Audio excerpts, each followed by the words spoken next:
Settingz on 100.3. Kumasi on 98.5. In Tamale on 99.7. Blessings, ladies and gentlemen. My name is King Lagazee. Right now, I'm on the campus of the University of West Indies in Mona, in Jamaica. And as you can see, I'm at the Reggae unit right now. And when I got on campus, I'm like, whoa, whoa, whoa, whoa, whoa, whoa. I can't believe my eyes that reggae music is in the curriculum over here and they are studying it. You understand me? All right? Right now, I am going in there to go have one-on-one with Dr. Dennis Howard, who happens to be a lecturer over here at the reggae unit.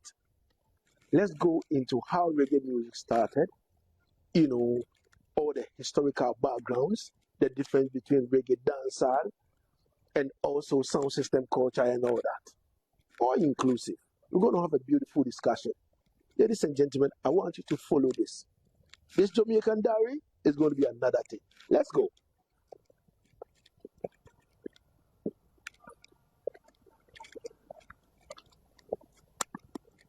As we enter into his office, come. Dr. Dennis Howard is, a veteran broadcaster. He's a producer. He's a lecturer. When it comes to reggae music, you can't do without him. You understand me? Doing a few rounds with him in Kingston, just affirm it that he is the order of the day. He is the real deal. Because anywhere I go, people are like, yo, Lagazee, you're working with the right man. You understand me? They decide the man. They decide the man. Let's start our reasoning. Doc, how you doing? Welcome to Jamaica first. It's long overdue. And I'm glad that you're here. And I'm great. We give thanks, Doc.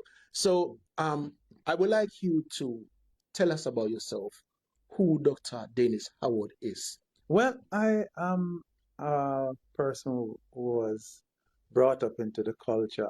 My late dad, who just recently passed on, James Howard, also known as Jimmy Solo, was the man who kind of schooled me in the culture. So I was always around the music. I was always around sound systems. And he was a sound system operator and a dance promoter. So, and every Jamaican, especially when you grow up in the 60s, the 50s, the 70s, and even up to the 80s, you cannot escape the music and the culture and the vibrancy of Jamaican culture. You don't escape it. Whether you go to church or whether you go to dance, like how I used to go to dance. So that's my kind of orientation. But I started in broadcasting at a very early age, at 18 after leaving high school, and went through the broadcasting period where I was a technical operator, played a lot of music because, of course, the music was in me already. So my first professional job was to play music and to be involved with the technical aspect of sound and radio broadcasting. Wow. So in short, you've been dealing with reggae music all this while. Yeah, man. The Jamaicans, most Jamaicans, especially if you're working class, reggae music and our culture is an integral part of your existence. Even if you don't recognize it as such. Give you an example. There's nowhere in Kingston that you will walk and you're not here after 10, 12 feet or a yard or a mile, you'd hear music. On a Friday night, as you will recognize when we go out on the road, everywhere you'll hear music. And it's and sometimes it's not only recorded music or music from a jukebox or music from a sound system or music from a component set. It is live music. It is live music from the Salvation Army Band. It is live music from the revival people who might be on the road. It might be the evangelical people who are recording or worshiping and they're on the road and then playing music. So music is everywhere. Music is in the minibus, music is in the taxi. You'll pass a little man selling and he's playing music. So if we, sometimes we take it for granted, but it is an integral part of our cultural expression and everything. All right. Ladies and gentlemen, we're live on Asaase Radio and we're reasoning with Dr. Dennis Howard. Moving into other areas, in terms of you completing high school, jumping onto it, being a broadcaster, dealing with the music and all that, how do you see the state of the music at a younger age where you started as compared to now? All right. So listen, remember, back in the day, the system in Jamaica is a very colonial system. And it's a system that tells us that anything that comes from the working class black people is not good. So the British system tells us that anything that we create, not good. Anything that the Americans or the British create, that's good. And you had Jamaicans, black men and brown women and white men who used to look down on our culture. So while I grew up in that culture, it was not the desired culture of the day. Like in the 60s when I was young, and even the 70s, Rastafari was being villainized and treated as lower beings and victimized by policemen.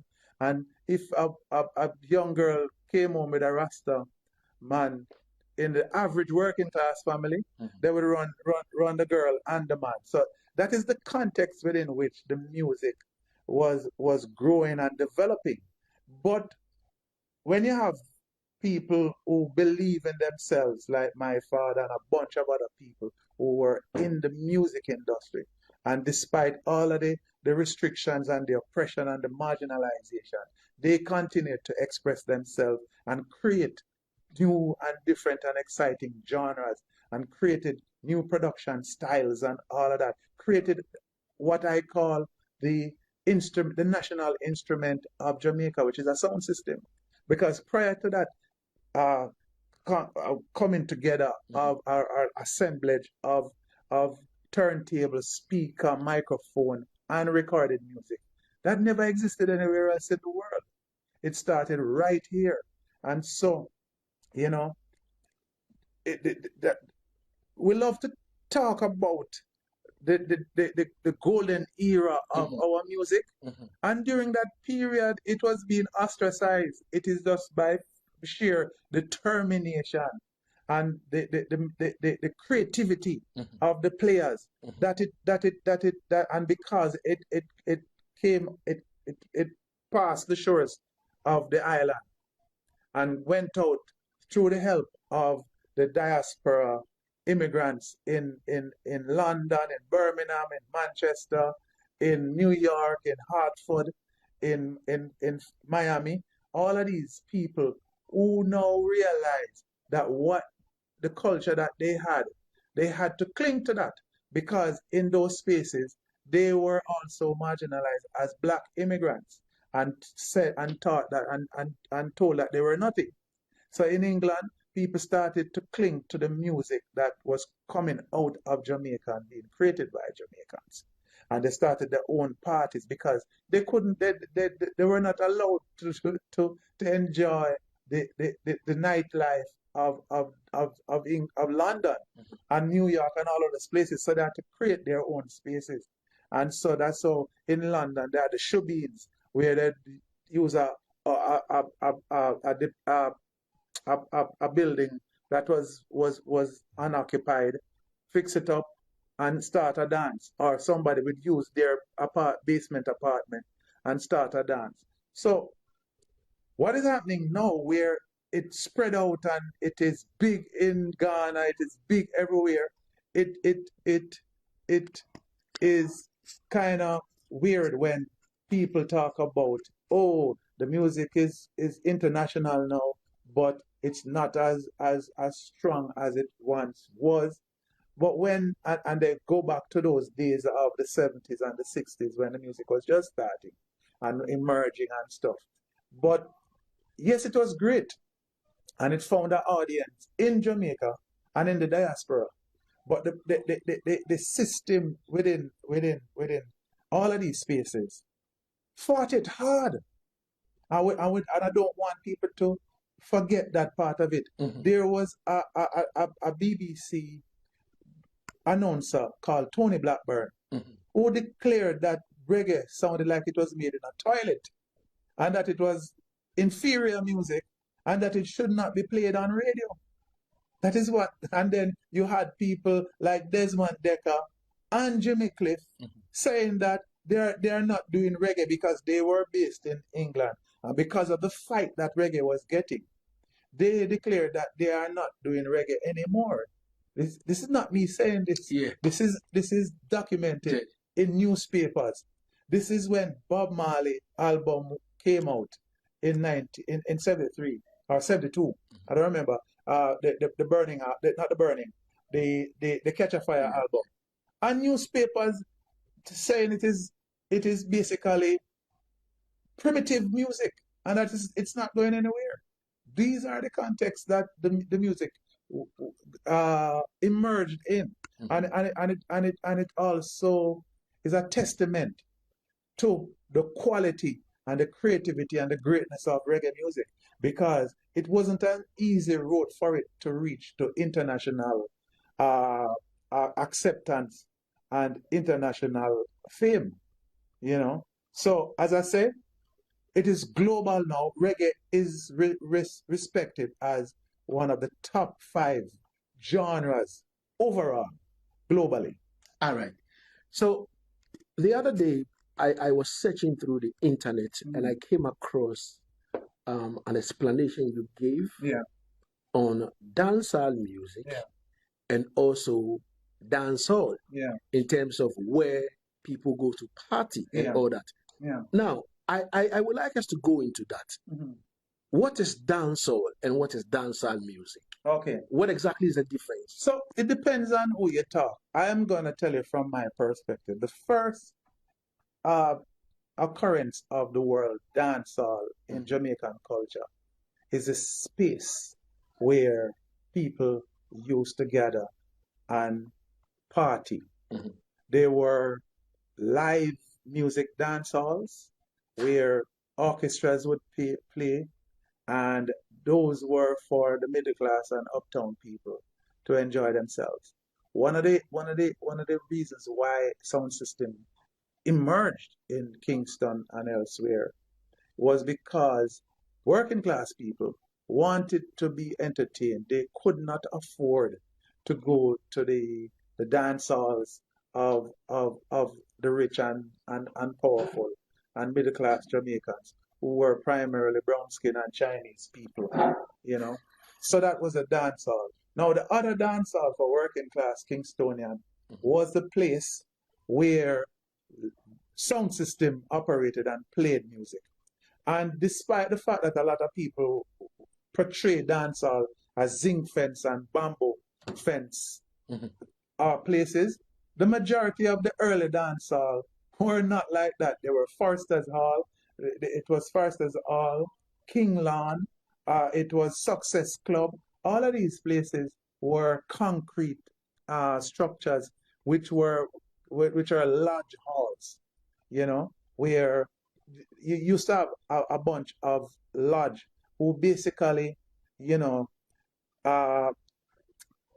they came together and did their rituals and what have you. And then it was a situation, if you joined the lodge, they'd make sure that when you died, you had one of the greatest funerals and you could afford to have a funeral and all of that sort of thing.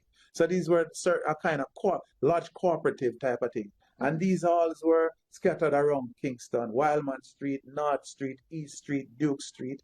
And these were the places where a lot of the early dances were kept. Then you had some other lawns which had the zinc fence, but there were few. And so that is what was called a dance hall. Or going to a dance hall, or Coxsone will be playing at Forster's Hall dance hall. And so it is not necessarily on a Sunday, it is the cooperative lodge, and whenever they have their meeting, but when it's the dance time, it becomes a dance hall. Success Club was the same thing. And you had two locations. One mutual cooperative on one side of Wildman Street, and you have Jamaica Success Club on the other side. The one that was used primarily for sound system was Success Club, where you still had concerts at Mutual Cooperative too. So these were the dance halls, and then it spread all over Jamaica, and so then you would have the lawns where you would have the zinc fence and the bamboo. But even in some of these other parishes, there were physical space that were dance halls. So we come to the point where Rocksteady, we create our music, because the early dancehall, we never had any music. The 40s and the 50s, we never had any music. So we used to use the rhythm and blues, the shuffle blues, and the jump blues. That was what was played at dancehalls. Amos Aburn, Roscoe Gordon, Fats Domino, and Louis Jordan, all of these people, that was the music that was being played in dancehall. When we started to create our own music by the late 50s, because the music that we loved was not being produced again in America. Rock and roll was the new era in that period. But we still love the jump blues and the R&B sound. So we started to record those music for sound systems. And out of that experience, the recording music industry started. We had recorded mentor music before, but that was for the international market. And we made a mistake because we labeled our mentor music Calypso, because Calypso, which was the first genre out of the Caribbean to get popular in North America. So because our mentor music sounded similar to Calypso, you had some enterprising producers who decided to record our mentor music, but market it as Calypso, spelling it with a K instead of a C, as what they did in Trinidad. So we had those recorded music, but we never had a recorded music business. When we started to record the Jamaican R&B now, after a while, that emerged into a business where people were selling records, and then when 7-inch vinyl came into being, we had a fledgling music industry. So the R&B thing started. Then we started with ska. We moved on transitionally from the Jamaican R&B to ska. Then we moved on to Rocksteady, and in between we developed Naya Bingi, and we had started to do a lot of gospel music.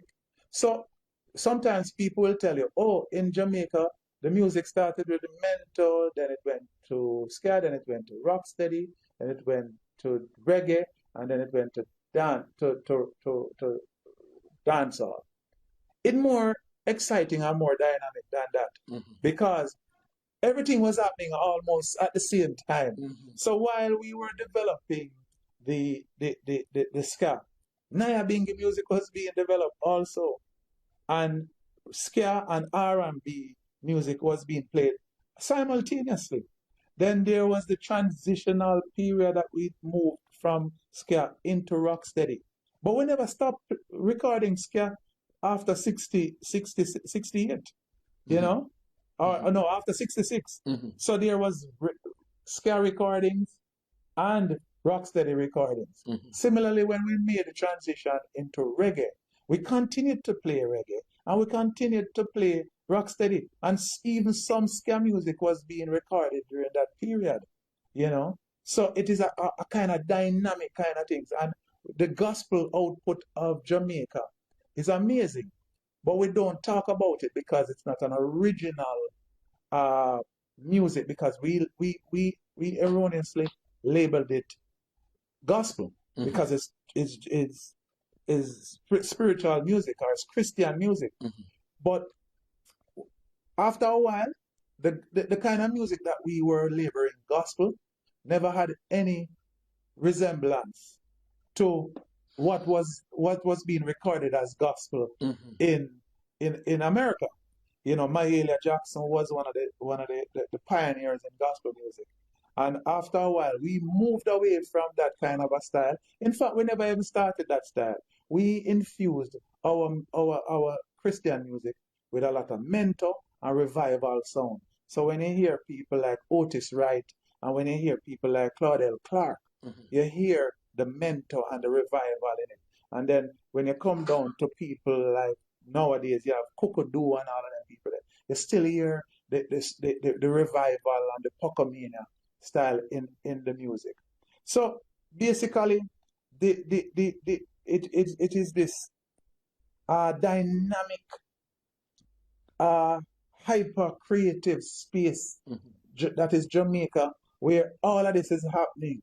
And despite we love to say that it is kind of linear. So all of these genres were being played in the dancehall.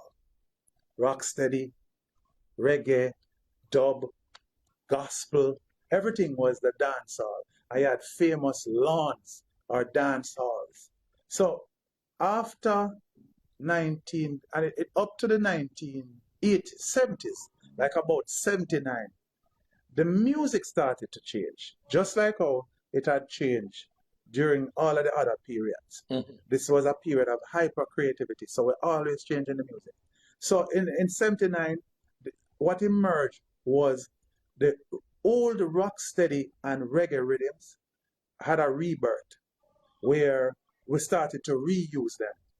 But with the production styles that dub music created, we started to use old rocksteady rhythms and old reggae rhythms, but the style of mixing was different because we started to use the dub style, which is to put in echo, take out the drums, put in the bass, that sort of thing. So you started to have a different sound. Before, most of the other reggae songs were just balanced and the rhythm would play straight and the vocals would play, but now we were playing with the mixing as we did in dub with a regular song. So it started to change. People started to talk about other stuff other than love and liberation and black consciousness, which was the theme of every music from mento straight up to reggae. Started to talk about what's happening in everyday life. So people start talk about,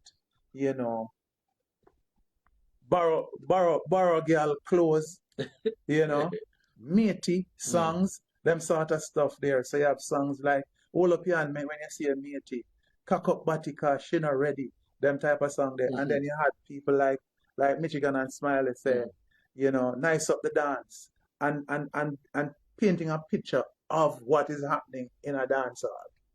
All right? So the music starts to change. Sugar Mine had started talk about a dance hall with it, and we are playing reggae.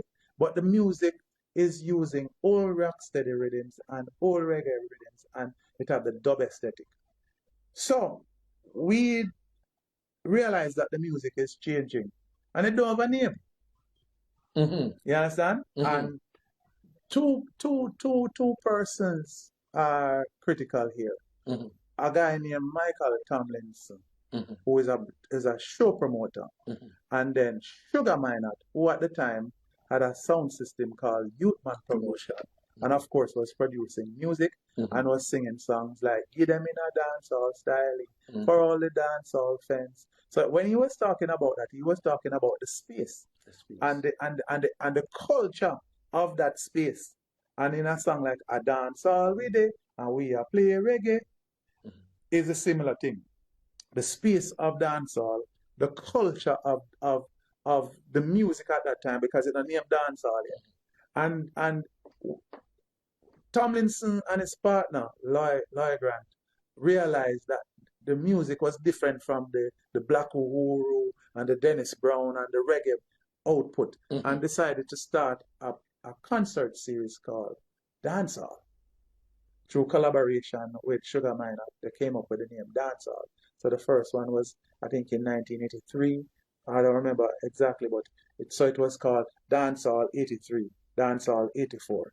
And that's how all of a sudden the music that was being produced, the DJs, the reuse of the old rhythms and the way it is mixed with echo, and dub and taking out the dub and all of them type of stuff there. You know, people start talking about guns now.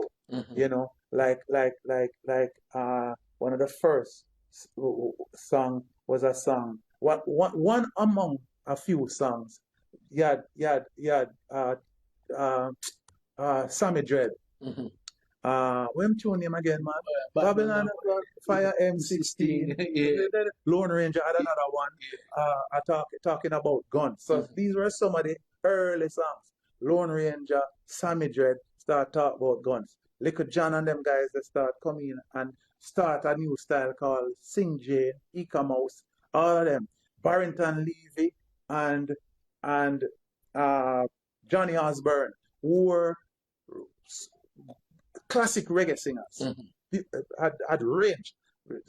Johnny Osborne could sing tenor and then falsetto. You know, so they had a range, and they realized that as singers, what was happening in in sound system culture was different because DJs were getting more popular. So if you never had a style to match the DJs, nobody wouldn't want to hear you. And that's how the Sing Jane started. Okay. So people like Barrington Levy now, who used to sing, "What kind of world are we living in? 21 girls salute." Start sing. On the intercom, Josie tell me if he come, because she never, and then people like Johnny Osborne had a song called Rewind. And the first version of that was, "If you're happy and you love it, say rewind. Jack it up or it tapping it one more time. I say rewind. Rewind and jack it up one more time." By the time dancehall, the Sing J style come, him start totally different. "If you're happy and you love it, say rewind. Jack it up or it tapping it one more time, rewind." Michael Jackson, rewind, now jack it up one more time. So it's more staccato and rhythmic. That's how the Sing Jane coming in. Then people like Billy Boy, people like Ika Mouse come with his style. People like Liquor John, you know, and Liquor John had a long run, you know, Matey Song, True Confession, all kind of big songs. And so that is how the music became dancehall. But let me tell you something. Every time the music name changed, there's resistance. When it was the only one maybe never getting a resistance was Bento. But when it was ska, there was resistance. It is foolishness. It is rubbish. It's going nowhere. I remember an article in the Gleaner that somebody referred to it as ska, and this is rubbish and it's not going anywhere. But we moved it to Rocksteady. They say it was foolishness. And why are we changing the music? Because ska is established now. We don't want anything else. When we change it to reggae, reggae got resistance. It's foolishness. It is one chord and two chord, and that is not music. When it changed to dancehall, the same reggae and rocksteady and ska veterans rejected it and said nothing can name dancehall because dancehall is a space. To this day, there are artists and people in the music industry that still reject the term dancehall for the music. So every time there's resistance. I believe dancehall transition long ago, and we are in a new period. And that's why you hear things like one beat, one pop. You have things like tropical house. You have things like trap dancehall. But what has happened in this new period is that we have been so caught up with dancehall culture and dancehall music. We don't realize that the music changed. Musically, totally different from what was original dancehall. Because for me, there are two periods of dancehall. The digital period and the analog period. The first part of my description a while ago was the analog period, where we used to reuse old reggae and rocksteady rhythms and use a dub style to make the music. And then we include things like Sing Jane and make it dancehall. Then in 1985, and even before 1985, but the distinctive year was 85 because of the slinting rhythm. And slinting wasn't the first drum machine music, because Bob Marley used a drum machine, him and Scratch Perry, on songs like Asaase and Natural Mystic, the original Natural Mystic version, is a drum machine. Oh. Yeah. And Asaase, which is on the Natty Dread album, is a drum machine. Play that. Wow. So sometimes people don't understand, the history and the technicality behind the music, and sometimes people make grand statements that are incorrect. So even Prince Jazzbo had a drum machine before the slinting rhythm and did a couple songs. But Prince Jazzbo tell me that when he was doing it, people laugh after him. So he had to sneak away and go in house to record the songs, because nobody didn't want to hear that sound. Wow. So when slinting come in now with the MT40 keyboard, Jammies and Noel Davy, and the rest is history. Jammies with him, his brilliance as an engineer make the slinting sound unimaginable in comparison to what the loop was in that MT40. And I tell you, we kind of underestimate some of our producers because they do well, and we praise them, but we don't realize the kind of genius people like Jammies, people like Tubbies, people like Sly Dunbar, and I can go on and go on. People like scientists, people like Scratch Perry. These are absolute geniuses in terms of sound, creativity, and music, and we sometimes take them for granted. You see? So the dancehall period is the analog, the digital period. But by the 2000s, we start changing. Sly Dunbar start switch it up and do what we call dancehall fusion. Murder, She Wrote is not a dancehall song. Murder, She Wrote is Indian Bhangra music and Naya Bingi music and Mento music. Mixed together? Yes. You understand? Murder, She Wrote? Of course. By Chaka D Boss and Yes. It's not a dancehall song? I don't call it a dancehall song. All right. Listen to it. All right. Boom. That are the bass drum of Naya Bingi music. Yeah. And the pop. Sly was in England and started to hear a lot of Indian Bhangra music. And it's Sly telling me this. You can ask him when you talk to him. All right. And he say, all right, you know what? I like the sound of the tabla. And the tabla is an Indian drum. Okay. And him start introduce it. And when he introduced the sound, with Murder, She Wrote and a bunch of other songs, like a song called Santa Barbara. He was infusing the tabla sound into it. So that's how it sounds that way. It's not regular dancehall triplet sound. Top, top, top, top, top, top, top, top. It have a totally different feel.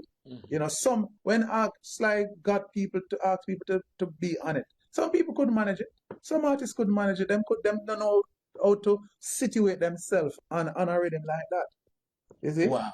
So that period you started. I have a rhythm called the earthquake rhythm, which the tabla sound is in it again. We start to call the tabla sound of the water drum. Tum to tum, tum to tum, tum to tum. And if you hear that, the tone and everything, the frequency and everything, is Indian Bhangra music it coming from. Wow. You see? Wow. And that's why I always tell people, none of our genres ever die, because they always resurface in every new form of music that we have. Okay. So as I tell you, Naya Bingi music was in Murder, She Wrote. And Mento, that guitar, the guitar is a Mento feel. Mento feel, yeah. The Mento feel. So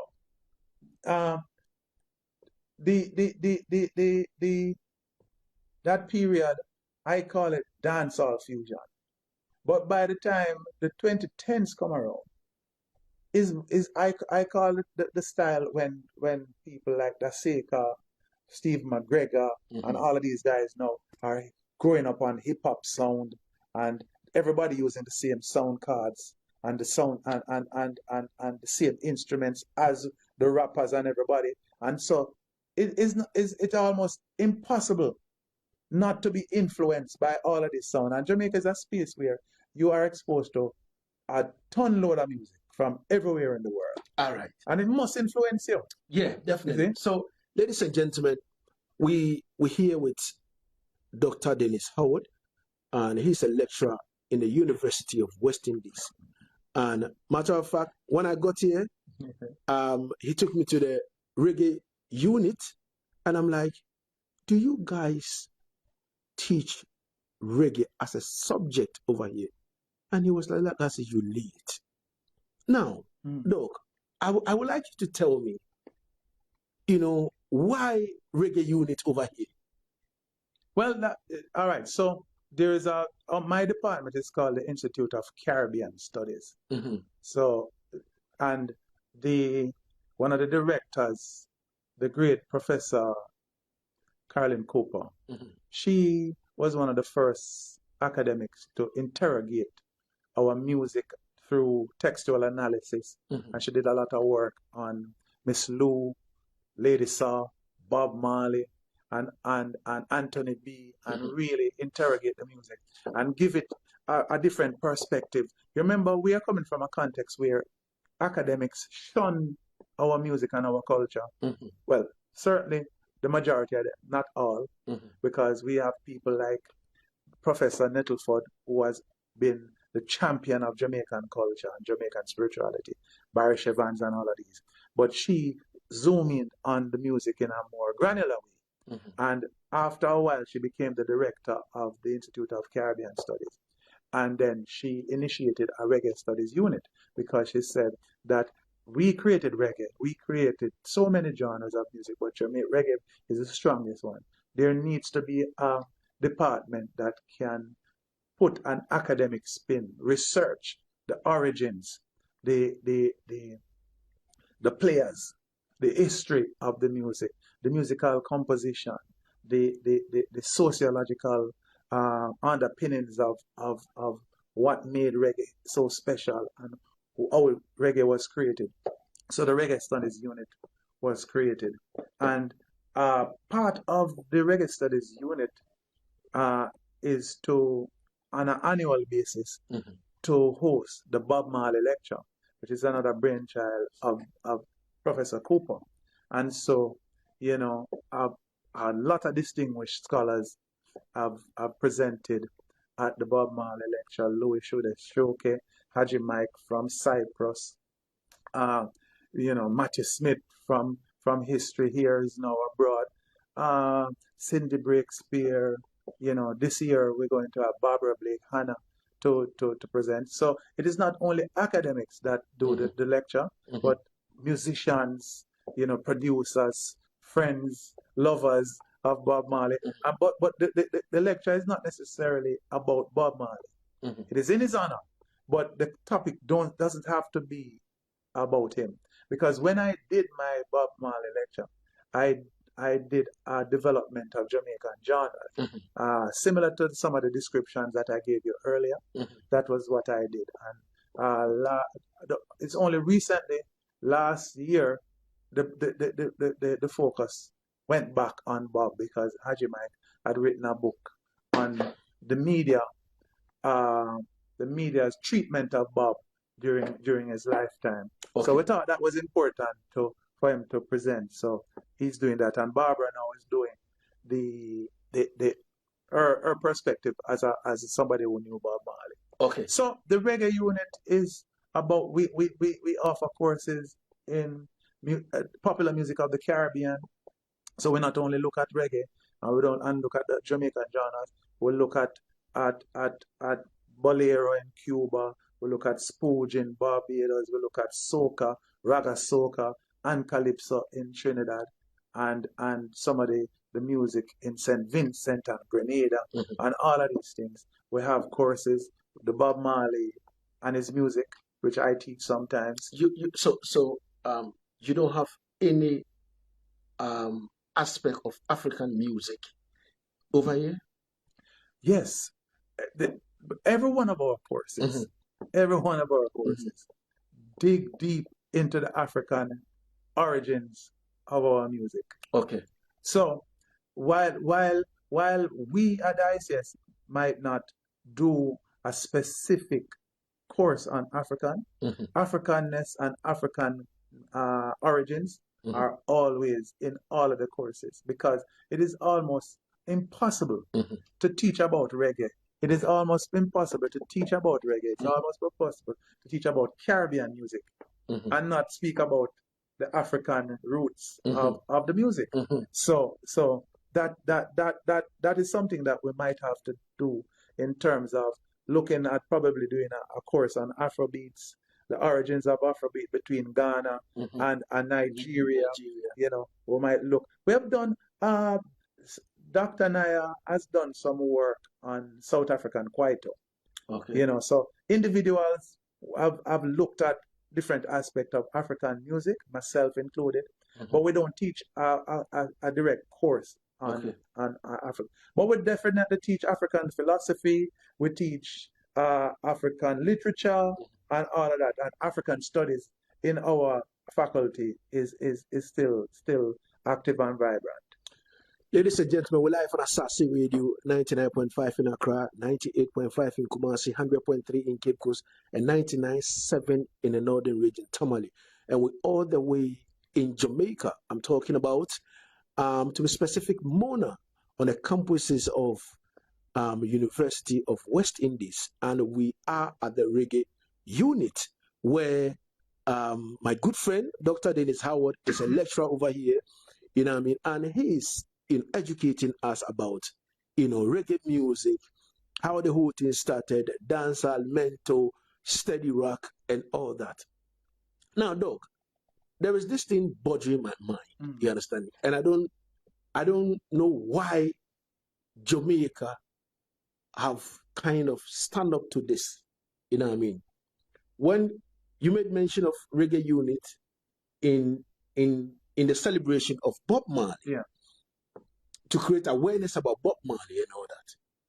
Aside Bob Marley, we have great musicians like the Peter Tosh, like the Bonnie Wailer, like the Dennis Emmanuel Brown, like the Garnet Silk and all that. All these artists have contributed a lot to Jamaican music.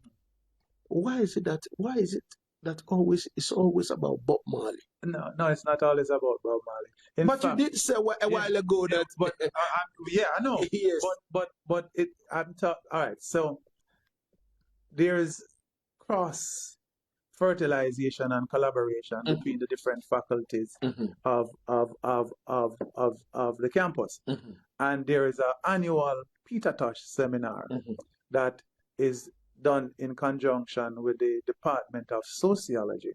Dr. Michael Barnett, who is always in Ghana during Panafest. In fact, he was there the last Panafest.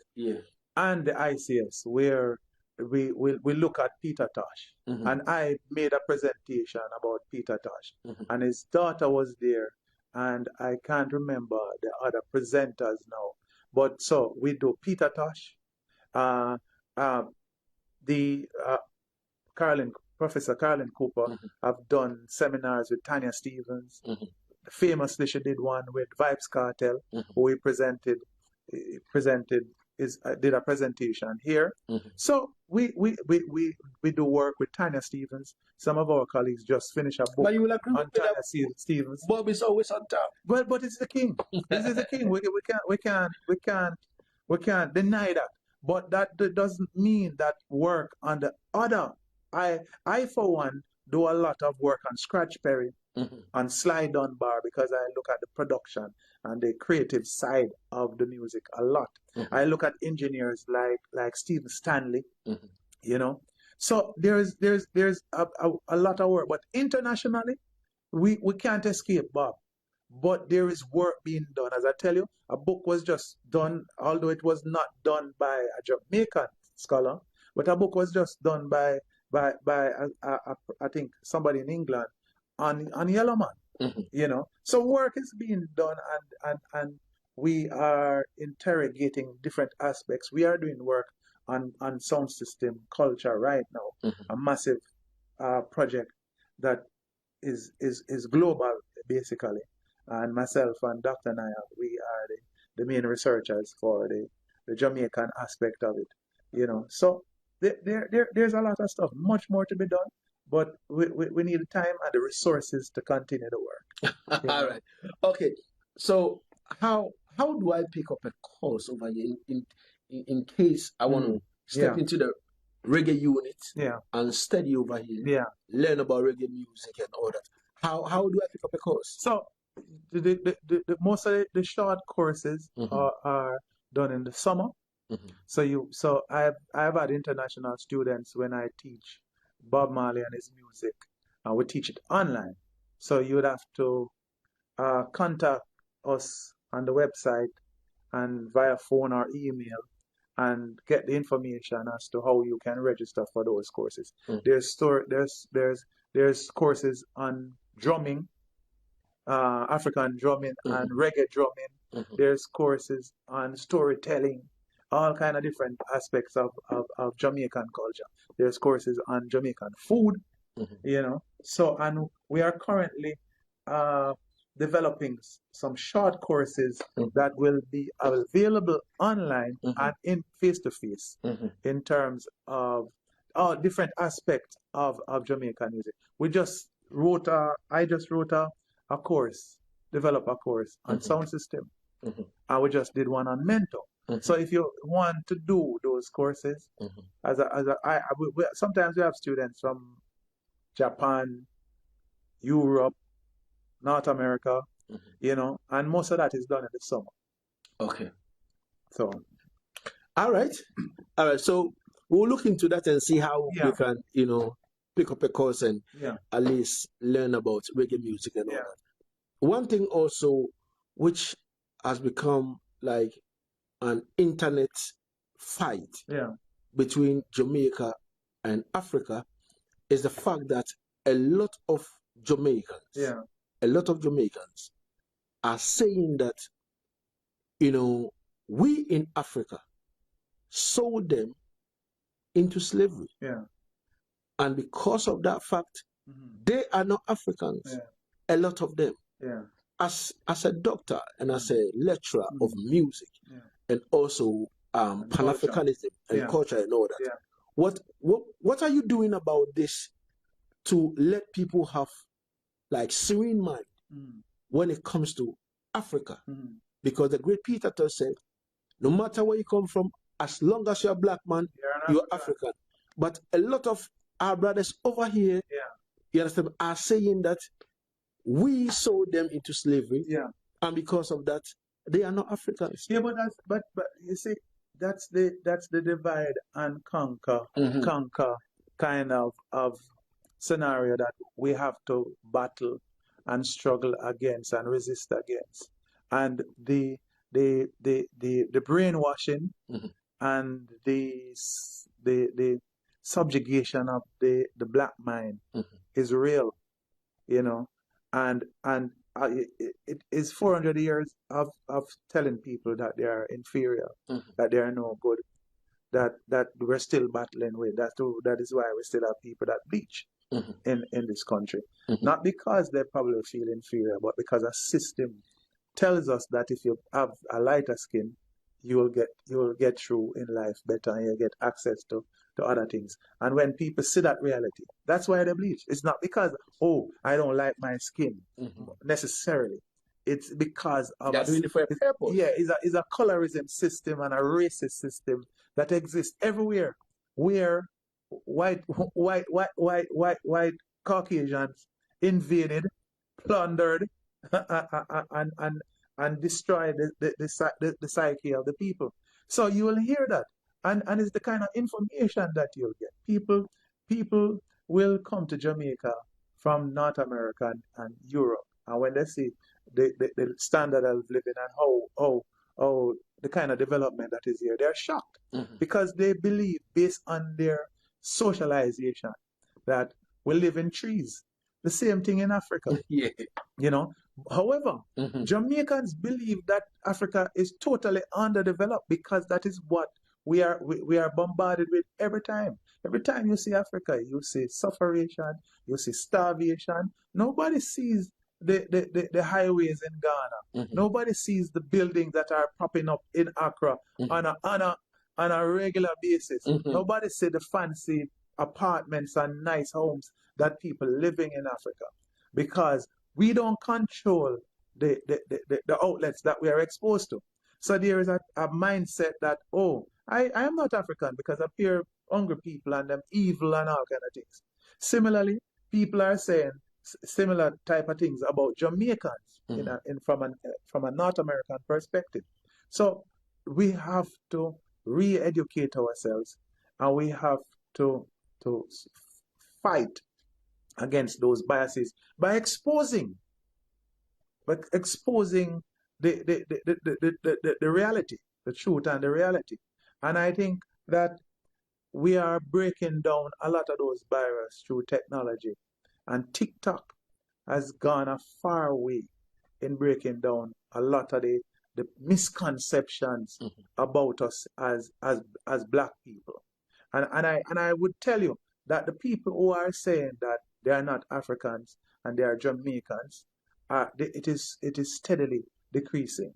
People are now getting an understanding of themselves, because it is exposure and education and re-indoctrination to tell people that they are somebody, they are special, they come from greatness, and all of that.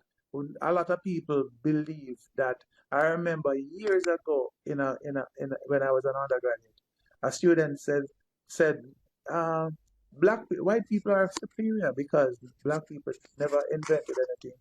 Anything that is of any good is white people do it. She was talking from a position of ignorance, and that is the problem. So we have to break down the barriers of keeping certain information away from our people. And I guarantee you, through culture, music, fashion, food, the world, the African, the global African continuum is coming together faster than you think. Because from where we were many decades ago or even years ago, we are coming closer together through collaboration with African artists and Jamaican and Caribbean artists. You know, Afrobeat probably do a song with every Caribbean island. Them do it with Trinidad, them do it with Jamaica, you know. He's collaborating with all kind of different people, you know. Stoneboy collaborate with Jamaica. Stoneboy is like a Jamaican now. Him come here so often. Yes. Despite the fact that them did not give him like a heat because of a badly written headline, and people want to sell newspapers and create havoc. You know, when people were saying that he was saying that reggae music comes from Africa and was invented in Africa. That's not what he was saying. Yes. Every music, whether it be rock, any kind of white music, the basis of it is African. That's a fact. So reggae music, mento, and all of the Jamaican genres have their roots in Africa.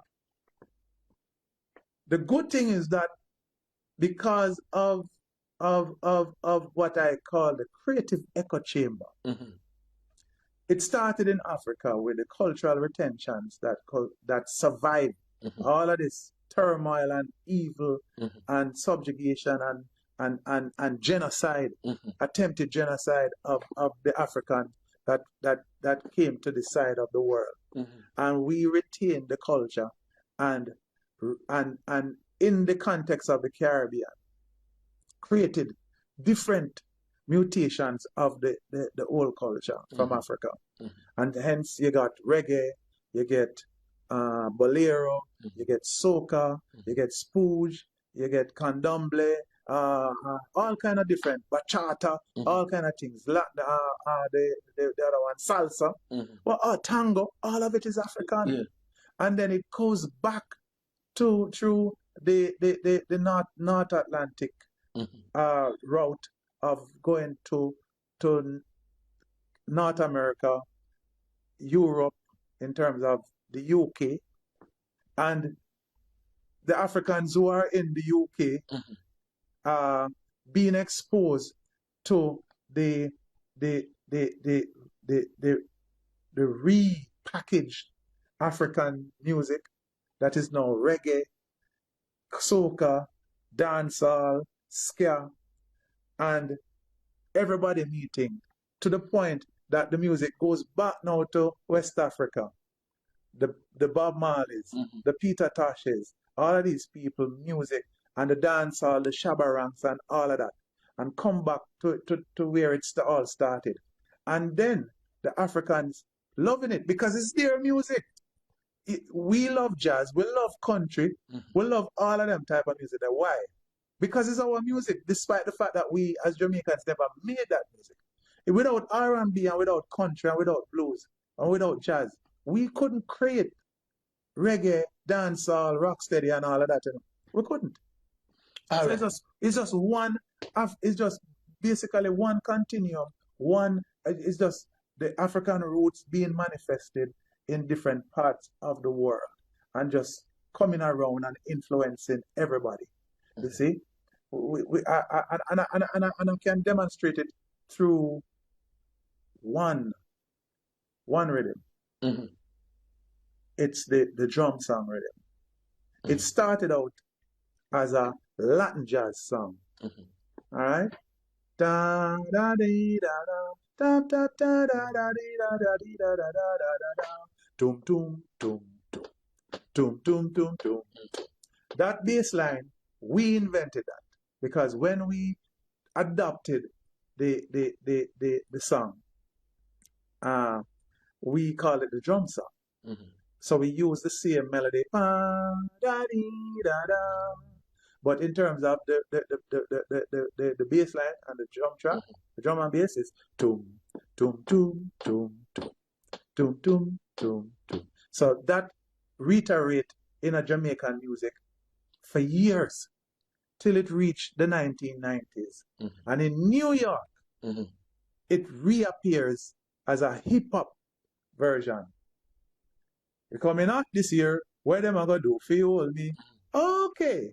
We get wicked this year. The music can control me. We get that. But it's a hip hop style now. So look, it started out as a Latin jazz thing. It come to be a rocksteady thing. It then become a reggae song. Then it become taken from New York, which we had some influence in creating the hip hop. Now we merge it with the hip hop sound and we get the hip hop thing. The reggaeton people there now take it on. And one of the first, even before it was called reggaeton, there's a song by Daddy Yankee, which was done by a producer named Palero. And in the song, they use two loops. They use a hip hop loop, and then they use the village caller loop, and they also use that hip hop loop of drum song. You know who was one of the first one to use that in Africa? Timaya. Oh, I don't remember the name of the song. Yeah. You know, just recently used that same beat. Burna Boy with Kilo Kilo Kilo Meter. Kilometer. Yeah. Because that song is a dancehall song, you know. Yeah. Because a lot of people don't know that Burna Boy in his early career was basically a dancehall artist. You're right. You know? You're right. With Dan Dada and all of these songs. Yeah. So what the point I'm making, there's absolutely no reason why Africa and the Caribbean and North America, Black America, should be fighting. It is our music in different forms. We should be working together. Nobody is saying that Afrobeats don't come from between Nigeria and Ghana, because that's another topic. It's another topic. Come from Ghana. Is it? All right. And Nigeria come to thief it. Yeah, is it? And the Nigerians will say, no, we did it. So that's another issue. But there's no need for that, because that's how, as Africans, that's how we create our music. We take from each other, and it's the one music that's going around in this creative echo chamber, as I call it. Is it? All right. So and now talking about all these, following a lot of artists, on social media and all that, I realize that a lot of artists are losing half of reggae music. Yeah. Max Romeo had an issue that he was taking, VP Records, to court, for not paying his royalties and all that. Now, as a lecturer, as a teacher of the music, what are you telling these artists to do? In terms of getting their things together and making sure that everything is right. So let's get this thing straight. The world is built on exploitation. Yeah. And the exploitation of brown people continues. And in every aspect of life, there's exploitation. The music business is an exploitative business. It extracts high value from creators, and they get the least out of it. I don't care if they're white, brown, blue, or yellow. And then with racism, African people have always been at the lower end of it. All when our music is the greatest music, they still put us down. Black music we created all music, but they always elevate the white manifestation of the music over us. And so I think it's not VP. I think it is Virgin Records. Yeah. No, Trojan Records. Yeah. Trojan. I think Universal your Records. Yeah. But true, because Universal acquired Trojan. So it is unpaid royalties in terms of sales and some of it is copyright issues also. It's just exploitation that has been continuing, and we have seen even artists that are Michael Jackson, people like what's his name again? Him used to be in the group, George Michael, Prince. I've been talking about the exploitation that happens in the music, and they are successful and they have money. So it is, and so it is a situation where a lot of the artists never knew the business side of it, didn't care about it either, and were more interested in the fame and the quick money, and not looking at the long-term issues. And then there's some situations where they even if they wanted to and understood that they should have gotten their royalties, nobody was talking to them. So it is a sad situation, but it is consistent with global capitalism. Global capitalism is exploitative and love to take away, and a lot of people don't understand in the music industry. You have to give up your property to earn money from it. And in giving up your property, whether it is your song, whether it is your music, you sometimes are the person who get the least out of it. And that is why some people are against the music system as it is, and try to find alternative ways to create music and to make money from their music. The copyright system is exploitative.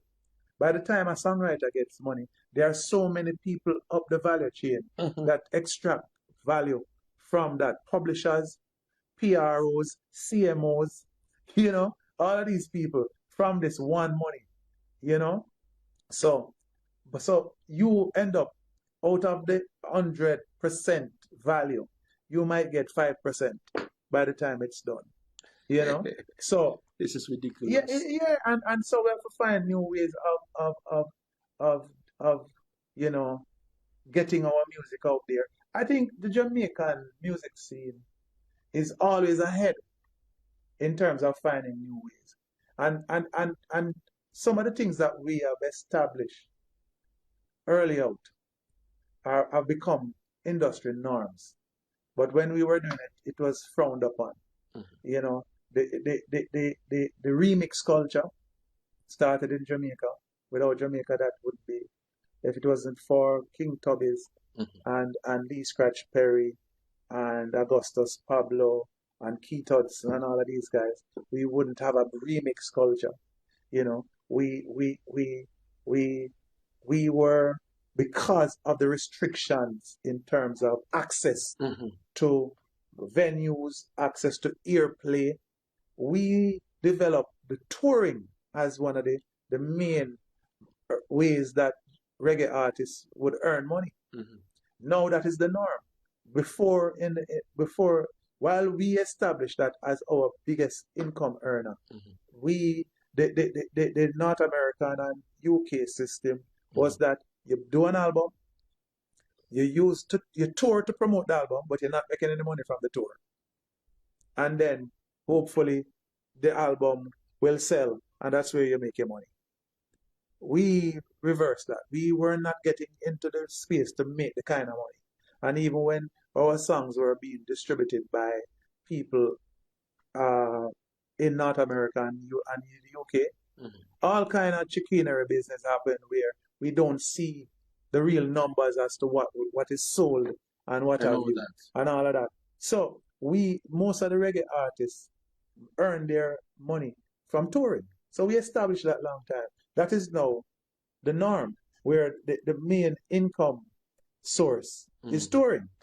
You know, so we have always, our practices are frowned upon and say it's informal, it's dumb, but in the long run, a lot of that become the industry norm when they see the ingenuity of what we are doing.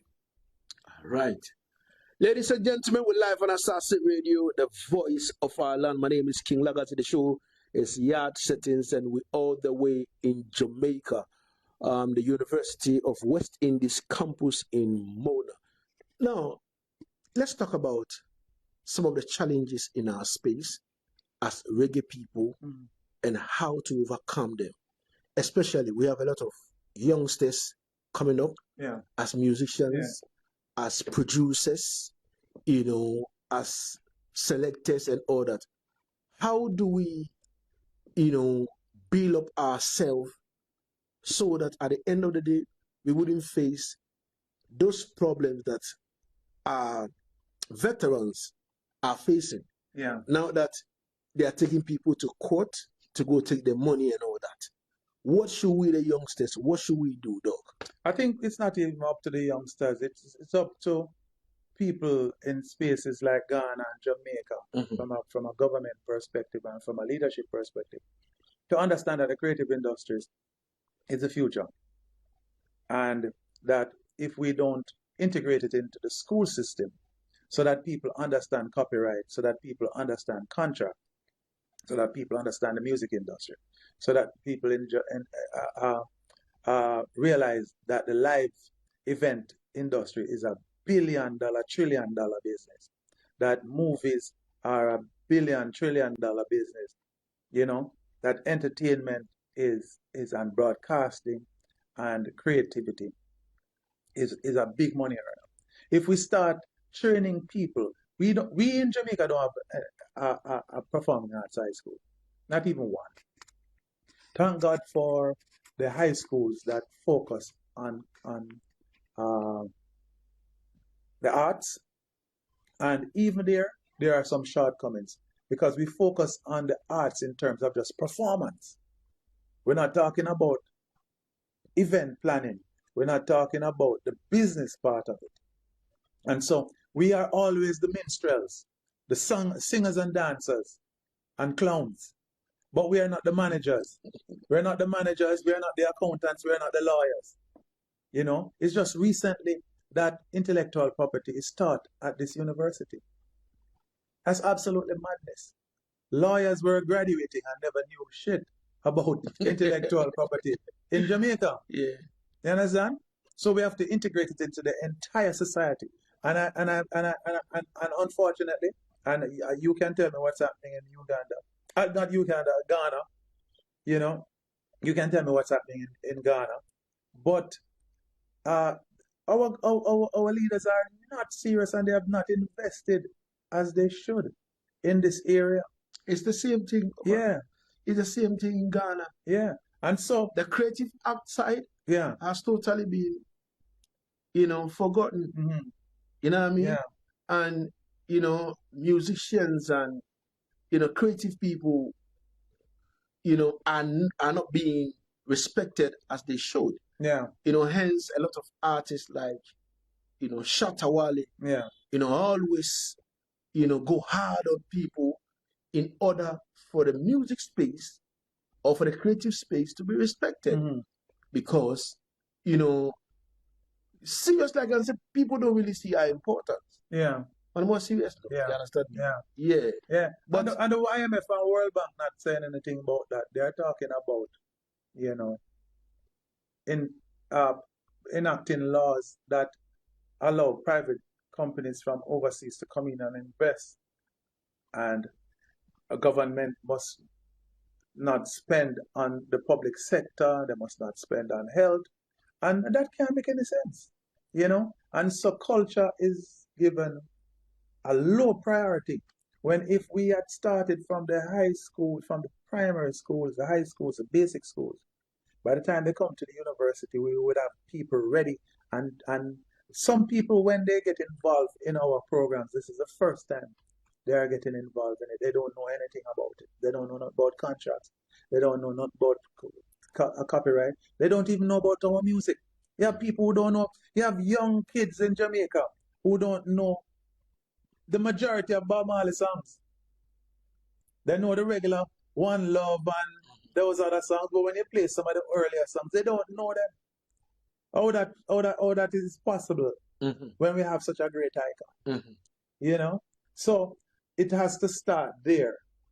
And if as a society we are not coming together to ensure that we get the best results.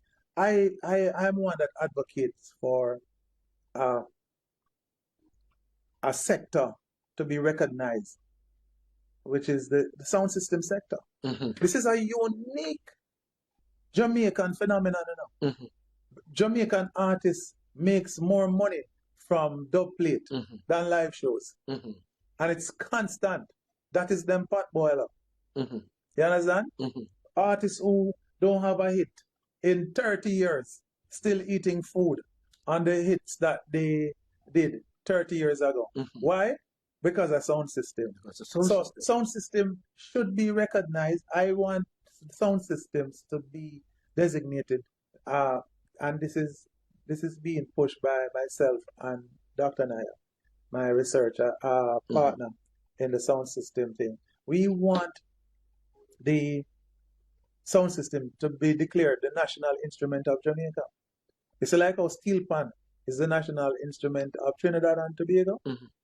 Sound system is the national instrument of Jamaica. So these are the things that we want to look at. Bob Marley should have been a national hero a long time ago. Miss Lou should have been a national hero a long time ago. But we are still pushing politicians to be national heroes. And politicians don't do nothing for Jamaica. You understand? when it comes to Ghana, about sound system thing, Yeah, this is the same thing I'm pushing. yeah, Pushing the sound system cultural agenda. yeah. But it is not an easy thing. Mhm. And even among colleagues, Mhm. for us to do it for the well-being of our industry, people push back. Yeah, People push back almost all the time. I say, let's go. Some people say, oh, because it's Lagazee, I'm not doing it. Mhm. Yeah. Thinking that you want to run Lagazee down. Yeah. But this is an industry for all Yeah, of us. bro, yeah, And one person can't do it. We need the hands of everybody to Yeah, come on board yeah, yeah. for us to push. But when I push, my people don't seem to see the importance of pushing. At the same time, you link up artists for dub plate, and it's like all hell kind of break loose. Mhm. You know what I mean? A lot of artists don't even understand the dub plate culture in Ghana. Mm. But we pushing it gradually. Those who don't even know how to go around it, we take them to the studio, we help them to build lyrics, Yeah. we help them to arrange it, and it always sounds good when the final plate is cut. Yeah. You know what I mean? So the issue to do with sound system culture, is really on my heart, when it comes to Ghana. And that is why I am here to make sure that we see how we can interchange Yeah. the sound system, Yeah. culture and fashion, from Ghana to Jamaica Yeah. and from Jamaica to Ghana. Yeah. You understand me? Yeah. So Asaase Radio says, Lagazee, go in there and make sure that you create a particular link. Yeah. Yeah, man. Doc. So I will be glad. It is the create, as we say, Yes. as I call it, the creative echo chamber. Yeah, So all of us are one, and we just have to make it work. of course. So I will be glad if there could be an exchange program Yeah. between Jamaica and Ghana. Yeah. Some sound systems can come over, and some systems from Jamaica too can come over to Ghana to have, like some programs. Yeah. Yeah, man. So that it will enable the culture to grow on a faster pace. Yeah. All right. So I'll be looking forward to hear from you on that. Definitely, man. Definitely. We go way back. So Yeah, of course. that's not a problem. Of course. But in wrapping up, what advice do you have for at least the music industry in general, from producers to artists, Yeah. to sound system owners, and also to selectors? All right. First thing is that we must unite. First thing, if we don't unite, we are going nowhere. And it's time for us to stop being minstrels. In terms of we sing, we dance, we play the clown and play the buffoon and the jackass so that people can laugh. All of that is fine, and we are brilliant at it.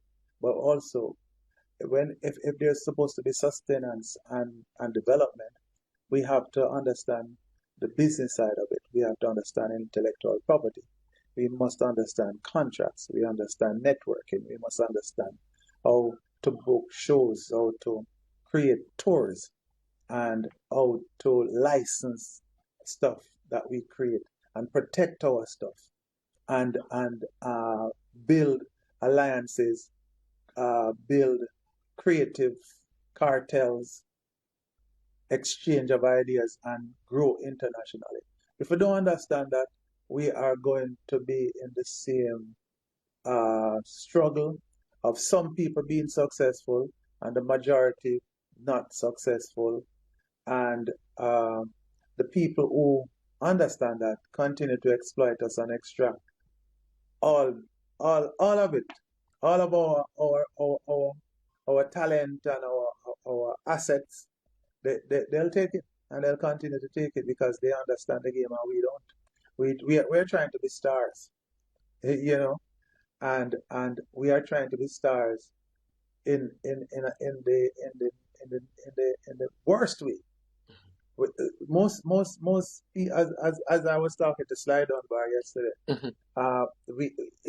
we're too individualistic. We want to show off in everybody, and that can't work. So my advice: we need to get professional and we need to unite. All right. Simple. All right. We need to get professional and we need to unite. Yeah. All right. Let me put you on the spot. I would like you to give me your top 10 artists of all time. It could be reggae, it could be dancehall, it could be old, it could be current. Top 10. All right, my top 10. No, in no order. Yes. That's top 10. Yeah. Definitely Ken Booth, definitely Dennis Brown, Bob Marley. Then there has to be people like the Heptones. So that's 4. Prince Buster, Lee Scratch Perry. I want to put Sly and Robbie as artists. Mm-hmm. I would want to put in terms of DJs. I put any DJs in it yet? Not yet. All right, so we're going. I'll say Sly and Robbie is 1, so that's 3. Mm-hmm. Shabba Ranks, definitely. I think Shabba Ranks is the greatest DJs of all time, barring none. I don't think, but I'm talking about sheer it's not about just hit songs. It's just sheer impact, tonality, tone is articulation, is delivery. Him is one of the greatest. U-Roy, definitely a pioneer. And I have to put in the queen of reggae music, Marcia Griffiths. Marcia. The great. Oh, I love her. Marcia have to be in it. All right, Father. I'd like to say thank you so much for your time and space. Yeah. And I believe that we're going to do this again when I get to Ghana. Yeah, man, absolutely. Looking forward to it. All right. Best of to all my Ghanaian family and friends. Bosco, Yeah. big up. And today happens to be Daddy Bosco's birthday. Happy birthday, boss, man.